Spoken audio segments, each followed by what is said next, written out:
Henry Mintzberg, Strategy Safari, a guided tour through the wilds of strategic management.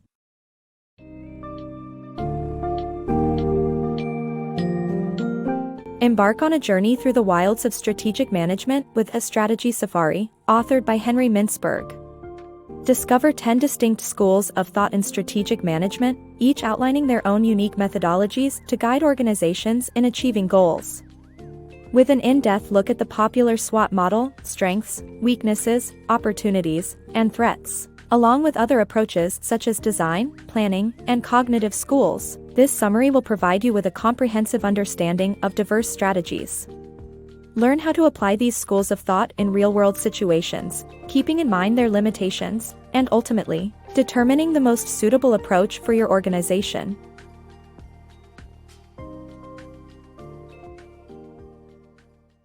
SWOT model, a bird's eye view.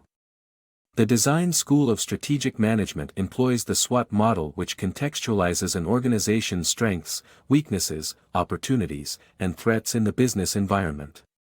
This provides a holistic view of the market and aids in developing strategies based on existing strengths. However, it can be too dogmatic and overlook feasibility problems during implementation. Designing strategies too far in advance can lead to failure, as seen in U.S. military strategies during the Vietnam War.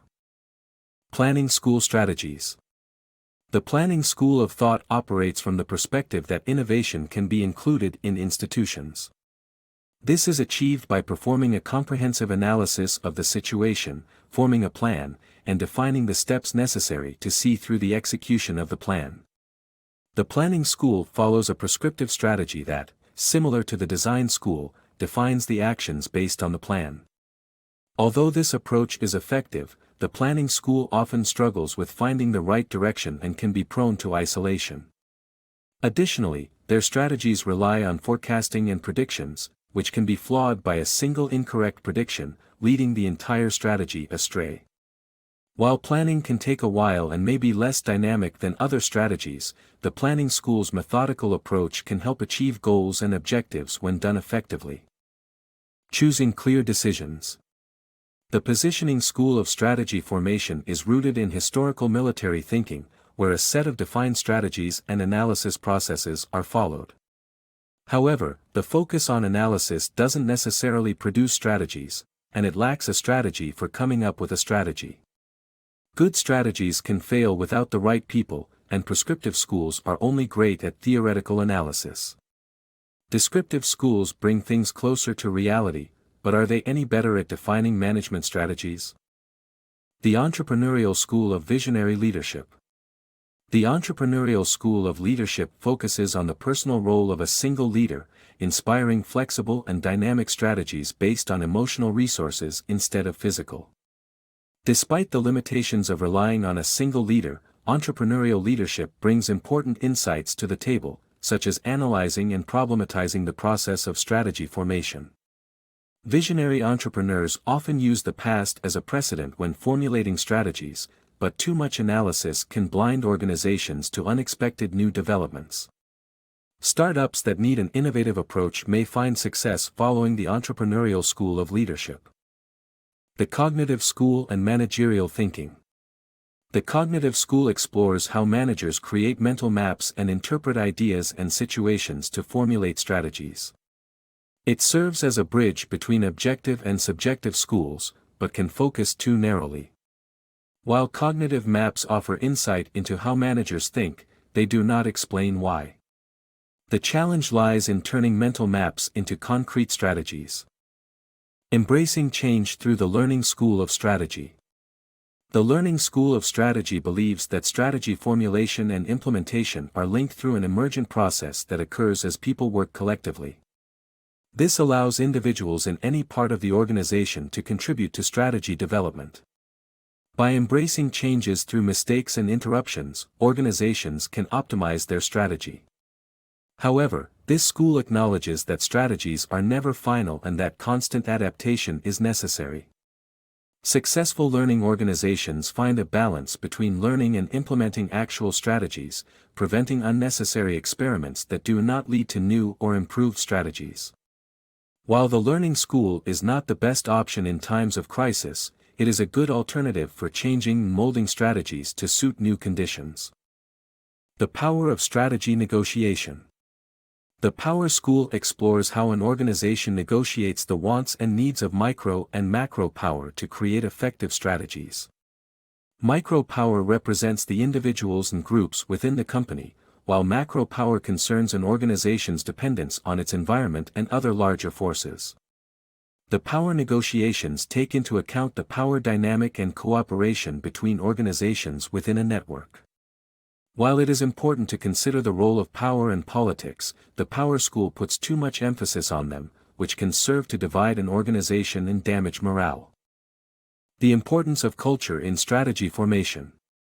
The Cultural School of Strategy acknowledges the role of culture in creating efficient and innovative organizations. This school involves all departments in strategy formulation while recognizing their contributions to the overall goal. However, implementing cultural strategies can be difficult and vague as it focuses on something intangible. The influence of culture in strategy formation can be seen in the history of the automobile. The American automobile strategy deviated from the European tradition of craftsmanship and was designed as a mass product to succeed in a different culture. The larger the company, the greater the influence of culture, making changes to the culture difficult to implement during mergers and acquisitions. People resist changes in culture. Letting the environment drive strategy. The Environmental School of Strategy Formation takes a holistic perspective in which external forces shape a company's strategy. The environment includes factors such as stability, complexity, market diversity, and hostility. Instead of making choices, companies in this school make small adjustments and adapt to manage their environments. However, this school removes all choice and agency from the organization, treating it as a mere puppet of its environment. While the environment is a crucial factor in strategy formation, it cannot be the only consideration. The next parts of the book will explore strategies that blend prescriptive and descriptive approaches. The balancing act of strategy formation. The Configuration School proposes a strategy formation process that balances change and continuity through two sides of configurations and transformations. Configurations are stages of a company's development that change over time, leading to different operations and approaches. Transformation sees development in terms of time, where stability is the norm with occasional changes. The Configuration School seeks to balance change and continuity to allow for managing change and maintaining continuity. While it delivers a clear model of strategy formation, it oversimplifies the nuances that define a company's circumstances.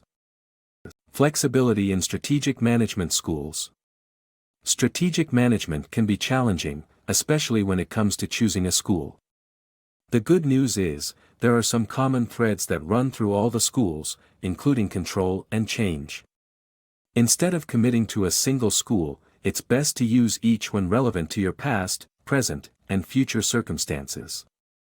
For instance, the learning school may be useful in times of stability, while the design school could be appropriate in times of uncertainty. The key is not to stick to generalities and theories but to think in terms of your specific circumstances. All strategic management schools, including the ones yet to be developed, are part of a single process, strategy formation. Therefore, it's important to appreciate the wealth of ideas about strategy formation beyond any single school. While strategy formation is an enormous field, understanding the pros and cons of each school will help make a start.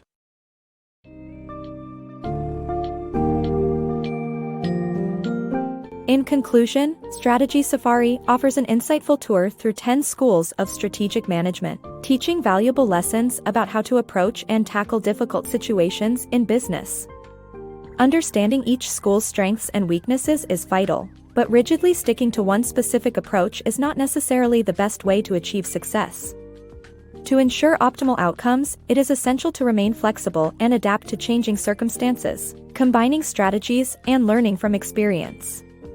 By appreciating the wealth of ideas and methodologies in the field of strategy formation, you can equip yourself with the knowledge needed to make informed decisions and forge a successful path for your organization.